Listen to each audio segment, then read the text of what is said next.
আলহামদুলিল্লাহ, সমস্ত প্রশংসা মহান আল্লাহ পাকের, যে আল্লাহ সুবহানাহু ওয়া তাআলা আমাদেরকে দুনিয়ার সমস্ত কর্মব্যস্ততা থেকে আলাদা করে পবিত্র জুমার দিন জুমার নামাজ আদায় করার নিয়াতে আল্লাহ পাকের ঘর জামে মসজিদে আসার মতো বসার মতো তৌফিক দান করেছেন। এর জন্য শুকরিয়া তান আদায় করি আলহামদুলিল্লাহ। পৃথিবীতে আমরা যারা এসেছি কেউ মাটি খুঁড়ে পৃথিবীর বুকে আসি নাই, কেউ না কেউ মায়ের সন্তান, বাবার ঔরসজাত সন্তান, মায়ের গর্ভের সন্তান। যে মা 10 মাস 10 দিন আমাকে গর্ভে ধারণ করেছেন, সেই মায়ের সন্তান আমরা।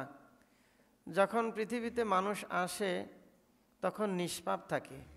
আমরা সকলে নিষ্পাপ ছিলাম, কোনো গুনাহ ছিল না, কোনো পাপ ছিল না।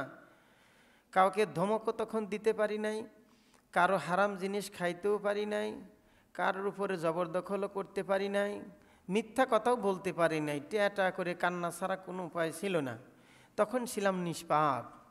তো মায়ের গর্ভ থেকে যেরকমভাবে আমি নিষ্পাপ হয়ে পৃথিবীর বুকে এসেছি, প্রত্যেকটা মানুষের উচিত হলো আল্লাহ যেরকমভাবে নিষ্পাপ করে দুনিয়ায় পাঠিয়েছেন, আবার সেই রকম নিষ্পাপ হয়ে মাসুম হয়ে সেরকম আবার দুনিয়ায় থেকে বিদায় নিয়ে আল্লাহর দরবারে হাজিরা দেওয়া। আল্লাহ যেভাবে দুনিয়ায় পাঠিয়েছেন নিষ্পাপ করে, কোনো পাপ অন্যায় কোনো কিছু ছিল না, যেরকম এসেছি, এই বাবারা কথা বলে না, যেরকমভাবে এসেছিলাম ঠিক আমাকে আপনাকে ঠিক সেই রকমভাবে নিষ্পাপ হয়ে আল্লাহর দরবারে হাজিরা দিতে হবে।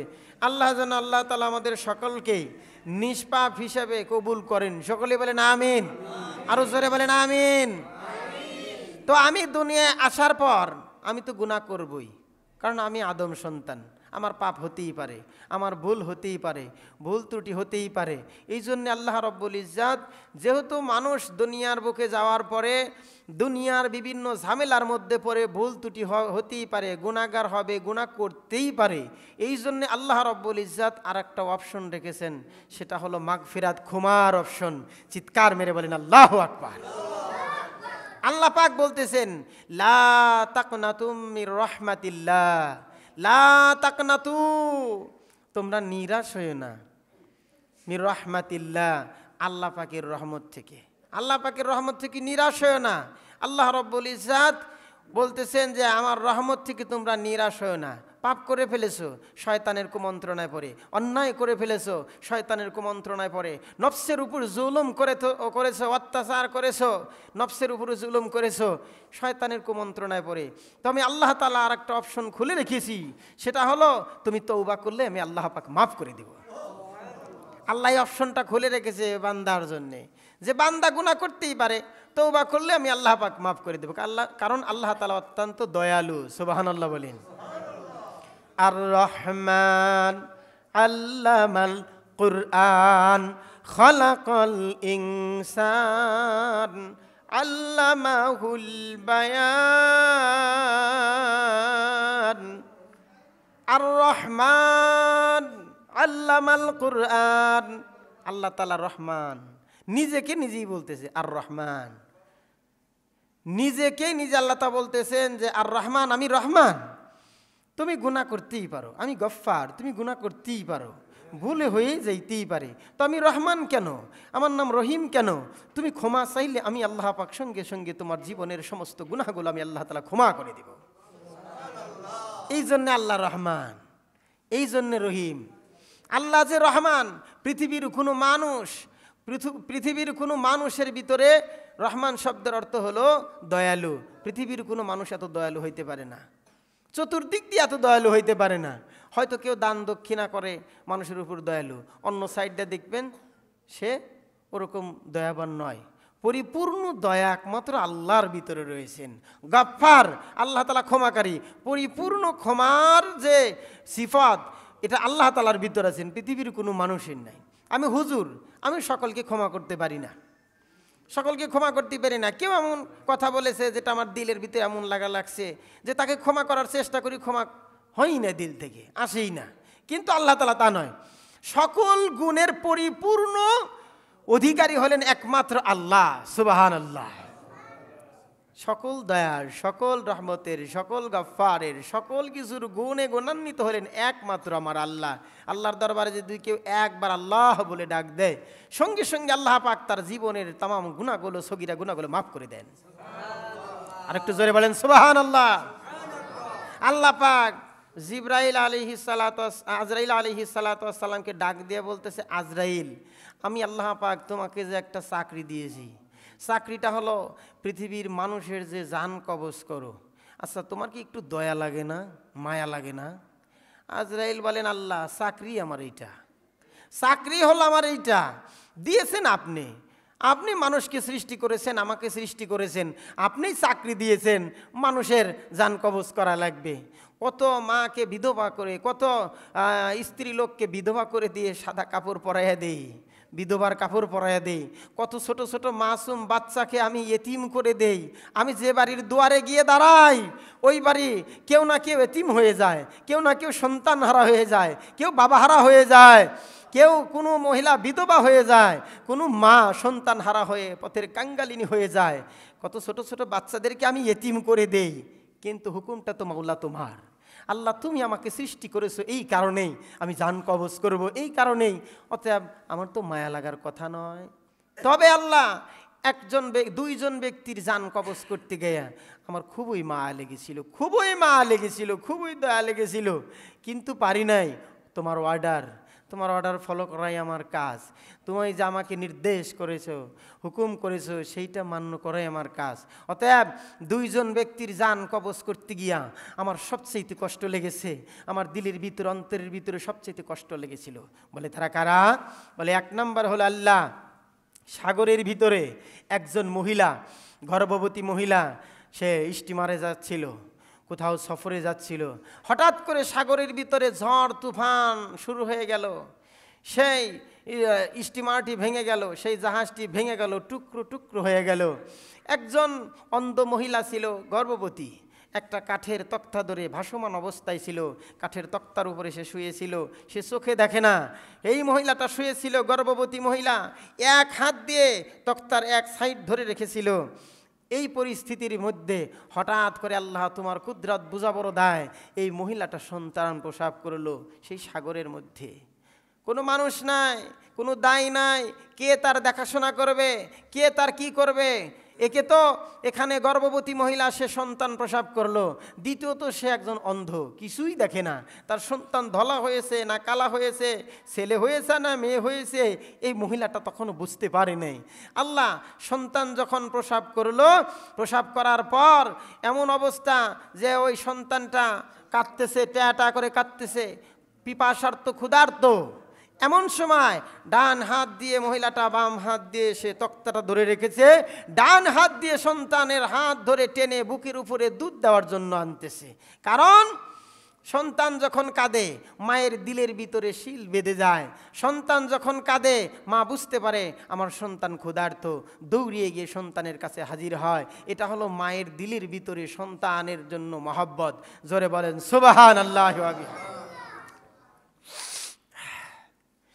ডাক দিয়া বলে, আরে মাওলায়ে কারীম, আমি নিষ্ঠুর আল্লাহ, তুমি এমন নিষ্ঠুর আদেশ আমার উপর করলে। কলিজার টুকরা সন্তানকে দুধ পান করার জন্য যখন স্তনের কাছে নিয়ে এসেছে, স্তনের বোটাটা সন্তানের মুখের ভিতর দিলে দুধ পান করতে পারে। আল্লাহ ডাক দিয়ে বলে, এই আজরাইল, আর দেরি করিস না, এই মুহূর্তে আমার এই বান্দির জান তুমি কবজ করে নাও। কঠিন পরীক্ষা। ডাক দিয়ে বলে, আল্লাহ রে, গভীর সমুদ্র, কোনো জনমানবহীন, কোনো মানুষ নাই, গাছ বৃক্ষ তরুলতা কোনো কিছুই নাই, কে তার দেখাশোনা করবে রে আল্লাহ? কেউ নাই রে আল্লাহ কারীম, কাউকে দেখতে পাচ্ছি না। এই কঠিন মুহূর্তের মধ্যে এখন যদি আমি তার জান কবজ করে নেই, মহিলাটা মারা যাবে। মাসুম বাচ্চা কোনো অন্যায় করে নাই, কোনো ক্ষতি করে নাই রে আল্লাহ, এই মুহূর্তে এই সন্তানটাও মারা যাবে। মাবুদ রে, আমি একজনের জান কবজ করতে গাই আর একজনকে আমি মেরে ফেলবো। আল্লাহ, এটা তো আমার বিবেকে বাধা দেয়। আমার তো লজ্জা লাগে, আমার মায়া লাগে, আমি এই মহিলাটিকে কেমন করে আমি জান কবজ করি। আল্লাহ, এটা কেমন করে আমি করি, কিভাবে আমি করি? আমার আল্লাহ রহমান, আল্লাহ ডাক দিয়ে বলে, আজরাইল রে, আমি তোকে চাকরি দিয়েছি, মানুষের জান কবজ করবি, মানুষের রূহ বের করে নিয়ে আসবি। এই চাকরিটা আমি আল্লাহ তোকে দিয়েছি, আমি যাকে অর্ডার করব তাকে তোর নিয়ে আসতে হবে। সময় শেষ, হায়াত শেষ হয়ে গেলে আজরাইলের হাত থেকে কেউ বাঁচতে পারে না। ডাক দিয়ে বলে, রে আজরাইল, আমি অর্ডার করেছি, আমি হুকুম করেছি, তুই জান কবজ করবি, এতটুক তোর কাজ। কার সন্তান, কার বিবি, কার স্ত্রী, কার পুত্র, এটা তোর দেখার বিষয় নয়। কাকে কি করতে হবে এই বিষয়টা তোর নয়, আমি আল্লাহ অর্ডার করেছি তোর জান কবজ করার। আজরাইল বলে, আল্লাহ, জান কবজ করতে আমার মায়া লাগে রে মাওলা। সেই দিন আমি আজরাইলের জান কবজ করতে মায়া লেগেছিল এই ব্যক্তির, এই মহিলাটার। বর্ণনা করেন, আল্লাহ, আমি যখন মহিলাটার জান কবজ করলাম, সন্তানটাকে বুকের উপর নিয়ে এসেছে, দুধ পান করাবে, এমন পরিস্থিতির মধ্যেই আমি তার জান কবজ করলাম। মহিলাটা গোড় দিয়ে পানির ভিতরে পড়ে গেল, শিশু বাচ্চাটা তক্তার উপর পড়ে রইল ভাসমান অবস্থায়। আল্লাহ, এই মহিলাটার জান কবজ করতে গিয়ে আমার কষ্ট হয়েছিল। চিৎকার মেরে বলেন আল্লাহু আকবার। আমার এই মহিলাটার জান কবজ করতে যে অত্যন্ত কষ্ট হয়েছিল, কারণ এই মাসুম বাচ্চা এই সাগরের ভিতরে কি করবে। কিন্তু আল্লাহ, তোমার অর্ডার, তুমি আমাকে অর্ডার করেছো, আদেশ করেছো, আমি তো তোমার আদেশ পালন করা ছাড়া সরে আসতে পারি না। খুবই মায়া লেগেছিল। আমার আল্লাহ ডাক দিয়ে বলে, আজরাইল, বল দ্বিতীয় আর কার জান কবজ করতে যাইয়া তোর কষ্ট হয়েছিল? বলে, আল্লাহ, বাদশাহ সাজ্জাদের জান কবজ করতে যে আমার অত্যন্ত কষ্ট হয়েছিল। বলে, কেন? বলে, বাদশাহ সাজ্জাদ 1 টাকা 2 টাকা নয়, কোটি কোটি টাকা খরচ করে তোমার জান্নাত থেকে বিতাড়িত হয়েছিল। রে আল্লাহ, তোমার জান্নাত থেকে বিতাড়িত হয়ে দুনিয়ার মধ্যে জান্নাত বানিয়েছিল, মানুষের উপর জুলুম করে, অত্যাচার করে, মানুষের দুয়ার বাড়ি থেকে স্বর্ণ রূপা সব কিছু কেড়ে এনে এই সাজ্জাদ তখন জান্নাত বানিয়েছিল। দুনিয়ার মধ্যে সাজ্জাদ জান্নাত বানিয়ে রেখেছিল। সাজ্জাদ যখন দরজার সামনে দাঁড়ালো তার জান্নাতে প্রবেশ করবে, আল্লাহ ওই সময় অর্ডার দিয়েছিলেন। আল্লাহ ডাক দিয়ে বলে, আজরাইল রে, সাজ্জাদ 1 পাও জান্নাতের ভিতরে রেখেছে, আর 1 পাও তার ঘোড়ার উপরে রয়েছে। আমি আল্লাহ অর্ডার করলাম সাজ্জাদ যেন তার জান্নাতে প্রবেশ না করতে পারে। এই মুহূর্তে তার জানটা তুমি কবজ করে নিয়ে আসো। আল্লাহ ওই সময় মায়া লেগেছিল। বলে, কেন? বলে, সাজ্জাদ তার পার্শ্ববর্তী যত রাষ্ট্র ছিল সমস্ত রাষ্ট্রের সমস্ত রাজাদেরকে অর্ডার করেছিলেন, হুকুম করেছিলেন, কারণ সে ছিল একচ্ছত্র বাদশাহ। চতুর্দিকে রাজা বাদশাদেরকে বলে দিয়েছিল যে তোমাদের দেশে যত সোনা দানা যা আছে সব নিয়ে আসবে, আমার দরবারে হাজিরা দিতে হবে, কারণ আমি সব দিয়ে দুনিয়ায় জান্নাত বানাইতে চাই, আমি আল্লাহর জান্নাতে যাইতে চাই না। এই কথা বলেছিল। নিমক হারাম, আল্লাহ তাআলা এত নিয়ামত দেওয়ার পরও আল্লাহ তাআলাকে ভুলে গিয়েছিল এই নিমক হারাম। যখন জান্নাত বানাইল, এমন পরিস্থিতি, কত মা যে কেঁদেছে, কত মহিলারা যা কেঁদেছে, তাদের কানের স্বর্ণ পর্যন্ত, গলার মালা পর্যন্ত কেড়ে নিয়ে এসেছে এর পেয়াদা দল। হঠাৎ করে এক বাড়িতে এক বৃদ্ধা মহিলা, এই বৃদ্ধা মহিলার একটা মেয়ে তার মেয়ের কানে দুল বানিয়ে দিয়েছিল। কিতাবের মধ্যে লেখে, ঐতিহাসিকগণ লেখে যে এই দুল বানিয়ে দিয়েছিল, সেই বাড়িতে গিয়ে হাজির হয়েছে, এই বিধবা মার বাড়িতে গিয়ে হাজির হয়ে তার মেয়ের কাছ থেকে দুল চাইছে, দেয় নাই। তখন জোর জবরদস্ত করতে গিয়া মেয়েটার কান ছিঁড়ে গিয়েছিল। তো মাজলুমের দোয়া আল্লাহ পাক কবুল করে থাকেন। 3 ব্যক্তির দোয়া আল্লাহ কবুল করেন, তার ভিতর হলো একটা মাজলুম ব্যক্তি। মাজলুম ব্যক্তি যখন আল্লাহর দরবারে দোয়া করেন, বাইনাহু ওয়া বাইনাল্লাহু হিসামান, আল্লাহ তাআলার দরবারে এই দোয়া পৌঁছতে মাঝখানে কোনো পর্দা থাকে না। সুবহানাল্লাহ, কোনো পর্দা থাকে না, সঙ্গে সঙ্গে ডাইরেক্ট আল্লাহর দরবারে কানেক্ট হয়ে যায় এর দোয়া। দোয়া করতে দেরি, কবুল হইতে দেরি নয়। পিতা মাতা যদি সন্তানের জন্য দোয়া করে, এই দোয়া সঙ্গে সঙ্গে আল্লাহর দরবারে কবুল হয়ে যায়। তার মধ্যে এই তিনজনের মধ্যে একজন হলেই মাজলুম।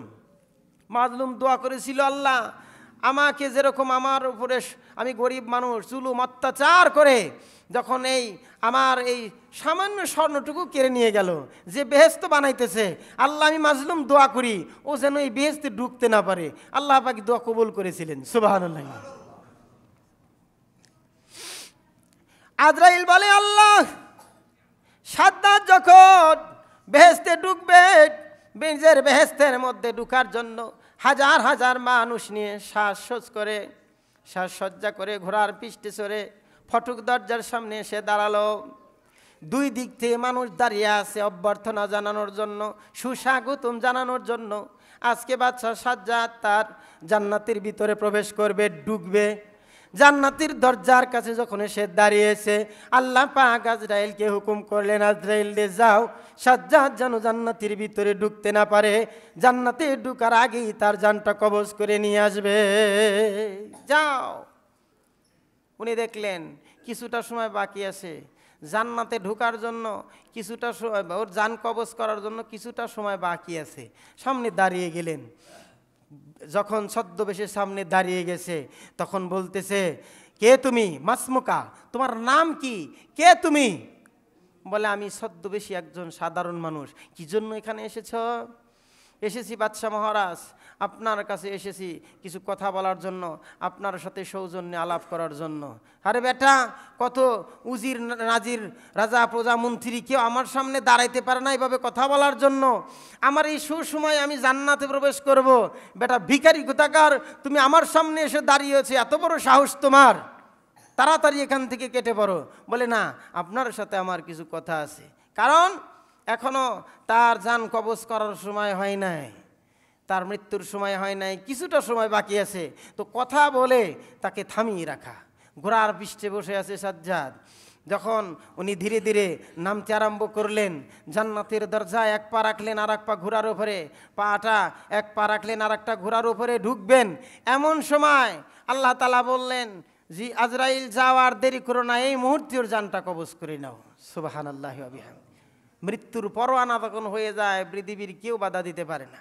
আইনামা তাকুনু ইউদরিকুমুল মাউতু ওয়ালাউ কুনতুম ফি বুরুজিম মুশাইয়াদা, যেখানে থাকো না কেন, মৃত্যুর সময় যখন হয়ে যাবে, মৃত্যুর পরোয়ানা ওইখানেই হাজির হয়ে যাবে। সুবহানাল্লাহ, সেইখানে হাজির হয়ে যাবে। কুল ইন্নাল মাউতাল্লাযী তাফিররুনা মিনহু ফাইন্নাহু মুলাকীকুম সুম্মা তুরাদ্দুনা ইলা আলিমিল গায়বি ওয়াশ শাহাদাতি ফায়ুনাব্বিউকুম বিমা কুনতুম তা'মালুন। আল্লাহ অন্য আয়াতে বলতেছেন যে মৃত্যু তোমাদের পিছনে দৌড়াচ্ছে, আর তোমরা মৃত্যুকে রেখে তোমরা দৌড়াচ্ছ। ফাইন্নাহু, নিশ্চয় সে, মুলাকীকুম, লাকিয়া শব্দের অর্থ হলো সাক্ষাৎ করা, সৌজন্য সাক্ষাৎ করা। ফাইন্নাহু মুলাকীকুম, আল্লাহ পাক বলেন নিশ্চয় সেটা তোমার সাথে সাক্ষাৎ করবেই। সুবহানাল্লাহি ওয়া বিহামদিহি। আল্লাহর কথা, মৃত্যু যেহেতু সাক্ষাৎ আমার সামনে করবেই, অতএব পালিয়ে থেকে কোনো লাভ নাই। বলতেছে যে এই মুহূর্তে ওর মৃত্যুর দরকার, ওর হায়াত শেষ, যাও সাজ্জাদের জান কবজ করো। বন্ধুরে আমার, সাজ্জাদ ডাক দিয়া বলে, কে তুমি? এখান থেকে সরে যাও, আমি আমার জান্নাতে প্রবেশ করতে চাই। আজরাইল ডাক দিয়া বলে, সাজ্জাদ রে, আমি একজন পথিক, তোমার সাথে কিছুটা কথা বলতে চাই। বলে, বেয়াদব, এখানে এসেছো কথা বলার জন্য? আজকে আমার সবচাইতে আনন্দের দিন, আমি আমার জান্নাতে প্রবেশ করব, আর তুমি আমার সামনে এসে দাঁড়িয়েছো, এখান থেকে কেটে পড়ো। আল্লাহর অর্ডার হয়ে গেল। আল্লাহ ডাক দিয়া বলে, আজরাইল রে, ওর সময় হয়ে গেছে, এই মুহূর্তে ওর জান কবজটা করে নাও। আজরাইলকে ধাক্কা দিতে চায়, বলে সরে যাও এখান থেকে। আজরাইল বলে, আমার পরিচয়টা কি তুমি জানতে চাও? বলে, কে তুমি? বলে, রে সাদ্দাত, আমার পরিচয়টা যদি তুমি একবার শোনো, তাহলে তোমার পায়ের রক্ত মাথায় উঠে যাবে। বলে, কে তুই রে বেয়াদব? বলে, আমি আর কেউ নয়, আমি হলাম মালাকুল মাউত আজরাইল আলাইহিস সালাতু ওয়াস সালাম। চিৎকার মেরে বলেন সুবহানাল্লাহ। রে সাজ্জাদ, আমি মালাকুল মাউত, আমি আর কেউ নই, আমি তোর জান কবজ করার জন্য আসছি আমার আল্লাহর অর্ডারে। পৃথিবীর কোনো ক্ষমতা নাই যার মৃত্যুর সময় হয়ে যায় আজরাইল সামনে দাঁড় হয়ে যায়। মৃত্যুর সময় যখন হয়ে যাবে আজরাইল সামনে দাঁড় হয়ে যাবে। পৃথিবীর কোনো মানুষ নাই রে আজরাইলের হাত থেকে বাঁচতে পারে, আজরাইলের সামনে যুদ্ধ করতে পারে, যুদ্ধ ঘোষণা করতে পারে। পৃথিবীর কোনো মানুষ নাই রে আজরাইলের সামনে সে বন্দুক উঁচাইতে পারে। পৃথিবীর কোনো মানুষ নাই ক্ষমতা দেখাই আজরাইলকে ভাগাইয়া দিতে পারে। পৃথিবীর কোনো এই শক্তি আল্লাহ পাক দেয় নাই। আজরাইল ডাক দিয়ে বলে, আমি আর কেউ নই, আমি হলাম আল্লাহর প্রেরিত মালাকুল মউত, তোর জান কবজ করার জন্য আসছি। এই কথা বলার সঙ্গে সঙ্গে সাদ্দাদের চেহারাটা মলিন হয়ে গেছে।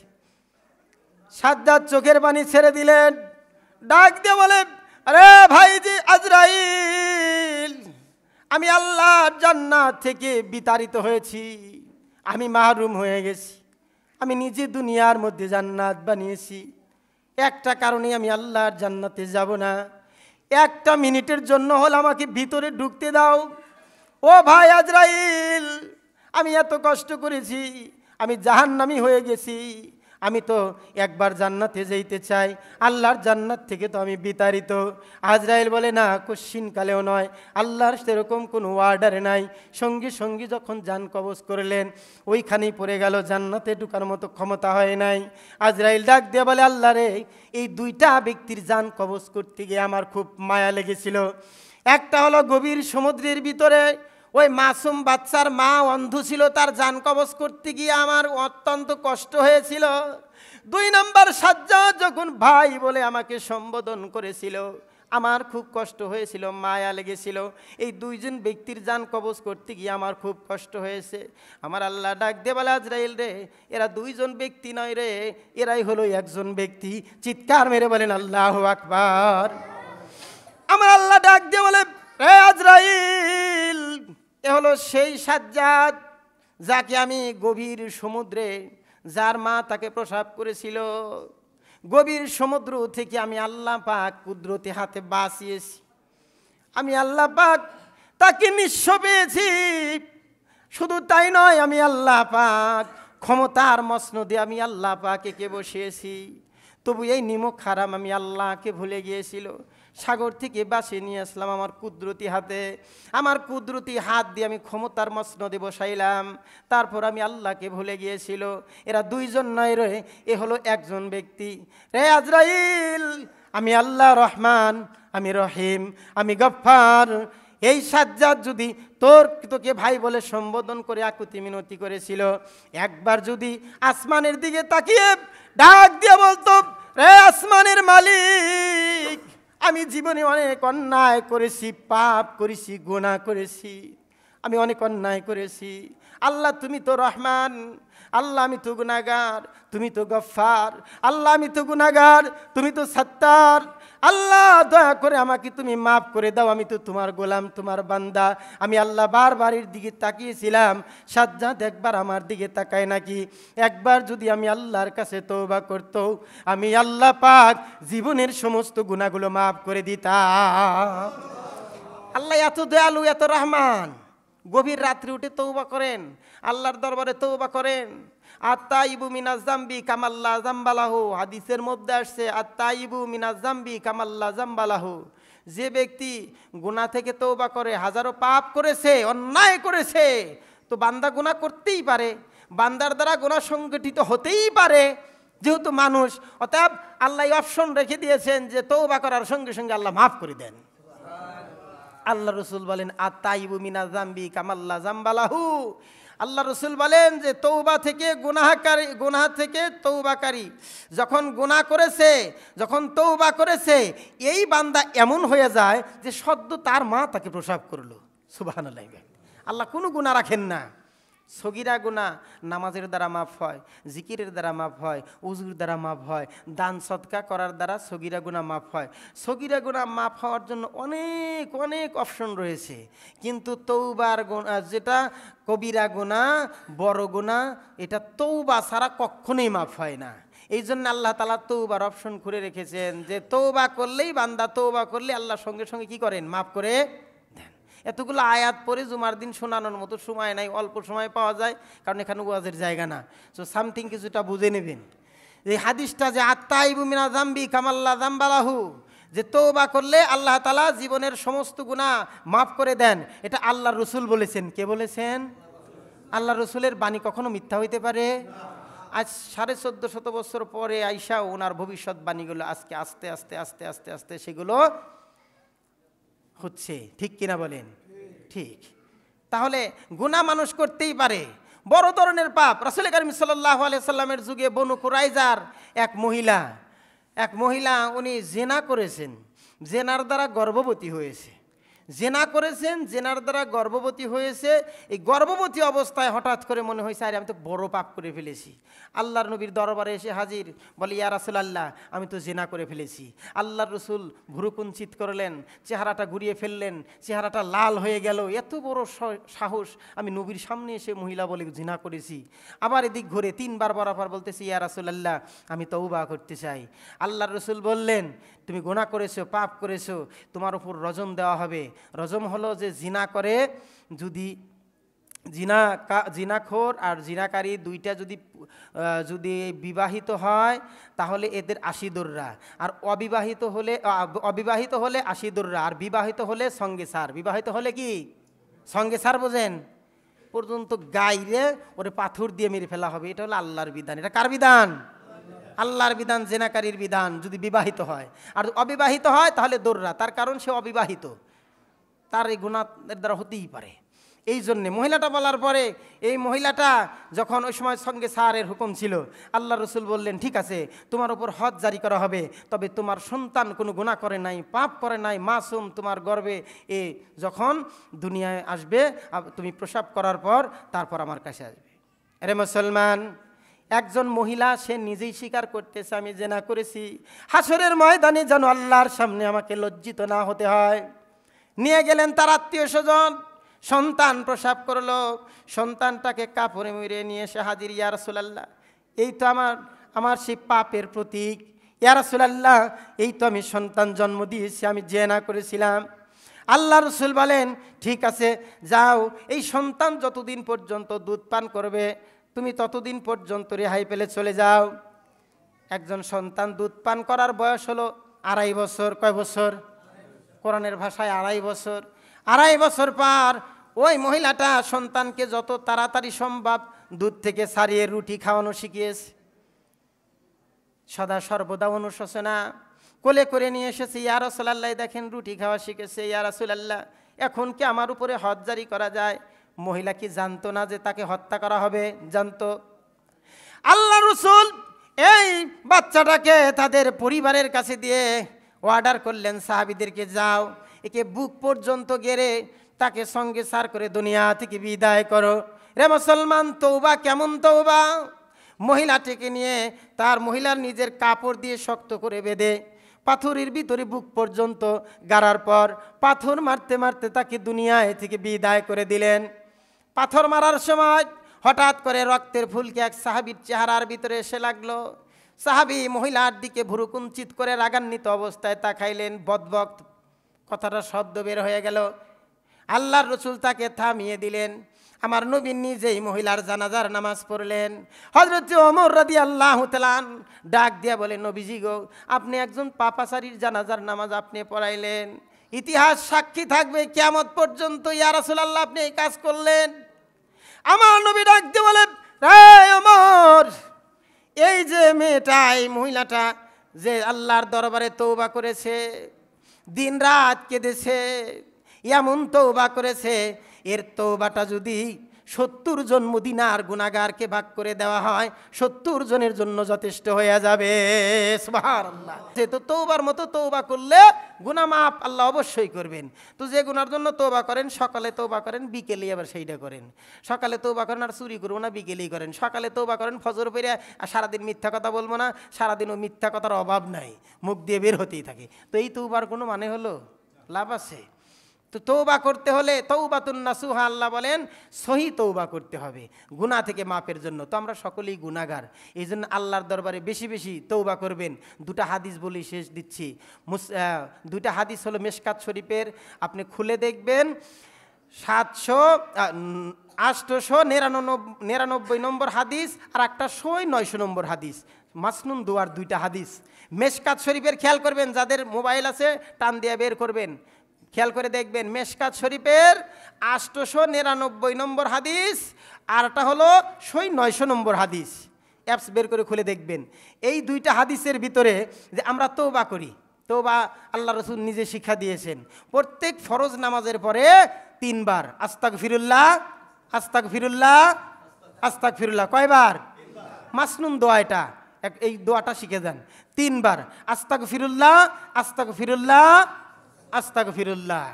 তারপরে এই হাদিসের দ্বিতীয় অংশের ভিতরে এসেছে, হাদিস 2টা, এই হাদিসের দ্বিতীয় অংশের ভিতরে এসেছে, তো ফরজ সালাতের পরে আস্তাগফিরুল্লাহ 3 বার পড়ার পরে আল্লাহুম্মা মিনকা সালাম, আল্লাহুম্মা আনতা সালাম ওয়া মিনকা সালাম তাবারাকতা ইয়া যাল জালালি ওয়াল ইকরাম, এই এক হাদিস। আর 900 নম্বর যেটা হাদিস, ওই হাদিসটা হলো আল্লাহুম্মা আনতা, আল্লাহুম্মা মানিয়া লিমা আতাইতা ওয়ালা মুতিয়া লিমা মানাতা। এই যে দোয়াটা, ওয়ালা ইয়ানফাউ জাল জাদ্দি মিনকাল জাদ, এই দোয়াটা ফরজ সালাতের পরে এই দোয়াটা। আর একটা হলো লা ইলাহা ইল্লাল্লাহু ওয়াহদাহু লা শারীকা লাহু লাহুল মুলকু ওয়া লাহুল হামদু ওয়া হুয়া আলা কুল্লি শাইইন কাদির। এই 4টে দোয়া আমি পেয়েছি ফরজ সালাতের পর। আপনার এই 4টে দোয়া পড়ার জন্য চেষ্টা করবেন। 4টে না বলে একটা তো পারবেন, আস্তাগফিরুল্লাহ, আস্তাগফিরুল্লাহ, আস্তাগফিরুল্লাহ, ফরজের সালাতের পর। আমরা ফরজের সালাতের পর মনে করি যে মোনাজাতি হলো আসল দোয়া। আরে না, এইটা হলো আসল দোয়া, এইটা রাসূল করেছেন। আল্লাহ পাক আমাদের সকলকেই কথাগুলোর উপর আমল করার তৌফিক দান করুন। সকলে বলেন আমিন।